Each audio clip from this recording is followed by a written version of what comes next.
Camille Grosdidier avec vous pour Carrefour Sciences et Santé, un programme que vous suivez sur les ondes de la Voix de l'Amérique. On reste dans l'espace pour signaler que les astronomes du Sloan Digital Sky Survey ont réalisé la mesure la plus précise à ce jour du taux d'expansion de l'univers. Ce programme est le pionnier de nouvelles méthodes de mesure précise de l'histoire cosmique de l'univers. Les astronomes ont utilisé 140 000 quasars lointains pour mesurer le taux d'expansion de l'univers quand il était âgé seulement d'un quart de son âge actuel.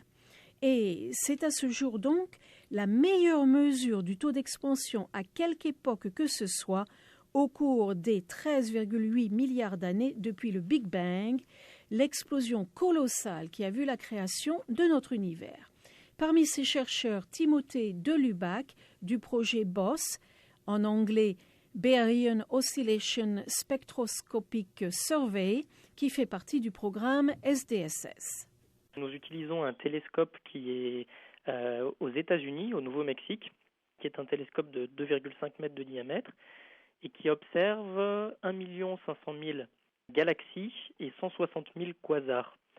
Donc les quasars sont des types un peu particuliers de galaxies qui sont en fait des trous noirs extrêmement massifs qui accrètent énormément de matière et de ce fait-là émettent énormément de lumière. On pourrait penser que ce sont des objets sombres puisque ce sont des trous noirs, mais la matière qui tombe sur ces trous noirs les rend extrêmement lumineux. Et comme ils sont extrêmement lumineux, on peut les observer jusque très loin dans l'univers. Et c'est la distribution de gaz d'hydrogène qui permet de mesurer ? Alors ce que l'on fait en fait, c'est qu'on utilise ces quasars comme source de lumière d'arrière-plan. Ce qui veut dire qu'on ne va pas s'intéresser aux quasars en tant qu'objet astrophysique en tant que tel, mais on utilise le fait que la lumière qu'ils émettent traverse le milieu intergalactique avant de nous arriver.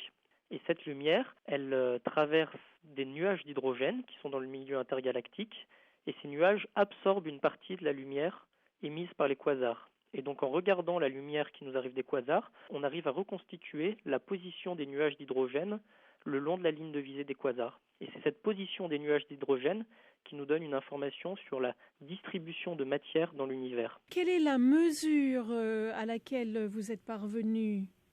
Donc en fait, on regarde justement cette distribution de matière de l'univers, la distribution de l'hydrogène, et on essaye de trouver une échelle particulière qui s'appelle oscillation acoustique de baryon, qui est un nom scientifique pour dire en fait qu'il y a une échelle caractéristique dans cette distribution de matière, dont on connaît la taille. Grâce à des calculs théoriques, on peut calculer cette taille. Et donc en observant la façon dont la taille de cette échelle caractéristique varie avec l'âge de l'univers, on est capable de retrouver l'expansion de l'univers. L'expansion de l'univers était très rapide au début, elle a ralenti, elle a repris. Quel est le mystère ? Effectivement, l'expansion était relativement rapide au début de l'univers et elle s'est ralentie à cause de la force de gravitation en fait, puisque l'univers est constitué de matière et la matière s'attire elle-même donc par la force de gravitation et donc on s'attend à ce que l'expansion de l'univers soit décélérée. Et ça donc la mesure que l'on a faite prouve qu'effectivement quand l'univers était relativement jeune, quand il avait 3 milliards d'années, donc il en a maintenant 13,7, et l'expansion de l'univers était décélérée. Et ce qu'on observe, c'est que maintenant que l'univers est plus vieux, donc il a 13,7 milliards d'années, cette expansion est réaccélérée par une énergie dont on ne connaît pas la nature, qu'on appelle énergie noire ou énergie sombre. Et donc ce qu'on veut comprendre, c'est quelle est la nature justement de cette énergie sombre. Et pour arriver à comprendre sa nature, qui nous reste pour l'instant mystérieuse, l'idée c'est d'arriver à observer très précisément la façon dont cette énergie réaccélère l'expansion de l'univers. Et on pense que si on contraint très précisément la façon dont cette énergie agit sur l'expansion de l'univers, on arrivera à apprendre quelque chose sur la nature de cette énergie noire. On peut ajouter que pour arriver à contraindre la nature de l'énergie noire, on a besoin de faire des mesures du taux d'expansion de l'univers à différentes époques de l'âge de l'univers.